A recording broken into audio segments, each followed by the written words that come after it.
عبد الله من السعودية يقول فعل الشرك الأكبر جهلا، من فعل ذلك هل يصلى عليه ويدفن في مقابر المسلمين؟ بالنسبة للشرك إذا وقع من الإنسان نقول خاصة في بلدان المسلمين الشرك الأكبر لا يعذر به الإنسان، لا يعذر به الإنسان.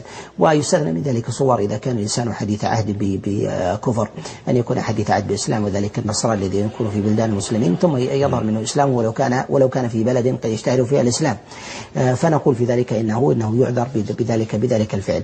وثمة صور يعني يحتاج إلى تفصيل، لكن نتكلم في بلدان المسلمين إذا وقع الإنسان في شرك أكبر لا يعذر في ذلك، لا يعذر بهذا. هل في هذا الفعل إذا فعله الإنسان أنه يدفن في مقابر المسلمين في حال موته؟ نقول ذلك على صورتين. الصورة الأولى إذا فعل الشرك فعلا عارضا ثم تركه، إذا فعل الشرك فعلا عارضا ولا يدرى هل تاب منه أو لم يتب منه، نقول في ذلك أنه يحكم على ما مات عليه من عمل، من مات عليه. إذا كان مات تاركا لذلك الشرك فإنه يحكم عليه بالإسلام ويدفن في مقابر المسلمين. وأما إذا كان ملازما له، وذلك الذين يسجدون القبور وكذلك يذبحون لها ويسألونها من دون الله، فإنه ليس بمسلم، ليس بمسلم ولا يأخذ أحكام المسلمين. والله.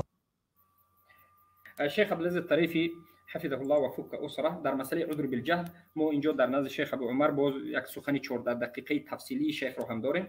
حالا ما مختصرش رو انتخاب کردیم تا که وقت هم برای شما اختصار کردیم.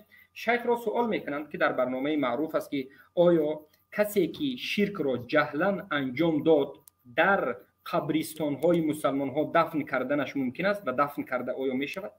یعنی کسی که خود را مسلمان میگفت شرک اکبر را انجام داد، از سبب جهل انجام داد، آیا می توانیم که جنازه بکنیم و در قبر مسلمان ها مقبره یعنی بعد از جنازه دفنش بکنیم؟ شیخ میگه که این مسئله تفصیل دارد. میگه البته میگه در بین مسلمان ها کسی که جاهل میگوید و به شرک اکبر واقع میشد این مشرک است. میگه اما کسانی که در این حالت میگه یک مسئله رو استثناء میکنیم، میگه اما این مسئله کمی تفصیلات دارد. میگه استثناء میکنیم سه حالت رو: حالتی که کسانی که در بادیه باشند، کسانی که نو مسلمان شده باشند و کسانی که از بین کفار نو اسلام رو قبول یا که نشأت در بین کفار شده باشند. این سه حالت رو میگه این مسئله دیگر است و تفصیلات دارد.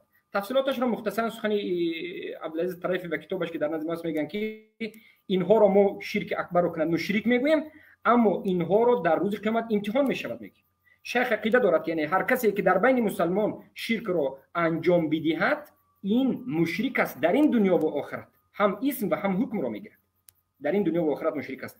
اما کسی که در بادیه باشد و در نو به اسلام داخل شده باشد و نشد در بین کفار شده باشد، این اگر شرک اکبر را انجام داد مشرک گفته میشد، اما این رو در آخرت به دوزخ میدرد نمیگیم بلکه امتحان میشد. میگیم اما آیا به قبرستان مسلمان ها اینها رو گور کرده میشد یا نمیشد؟ میگه که دو صورت داره. صورت اول این که یک کسی که شرک را انجام میداد و بعد از این ما ببینیم که یک وقت یک مهلت ترک کرده، شرک را ترک کرده، اما ما نمیدونیم که انیق تا آخر ترک کرده و توبه کرده یا نکرده. یعنی در بالای یک انسان شبهه کردیم که آیا همین انسان شرک را ترک کرد یا نکرد. در این حالت میگه شیخ اگر بسیارتر از شرک دور شده باشد، شرک را انجام نداده باشد اما از توبه او بیخبر باشیم، اصل اسلام است، این را دفن به مقابر اسلام میکنیم، از سبب ترک کردن شرک است. اما کسی که معروف بود که شرک اکبر را انجام میداد، دیدیم که قبر پرست بود و در همین حالت ها توبه نکرده وفات کرد، ترک نکرده وفات کرد، این مشرک است و در قبرستان مسلمان گور کرده نمی شود اگرچه دعوای اسلام دارد. بارک الله فیک.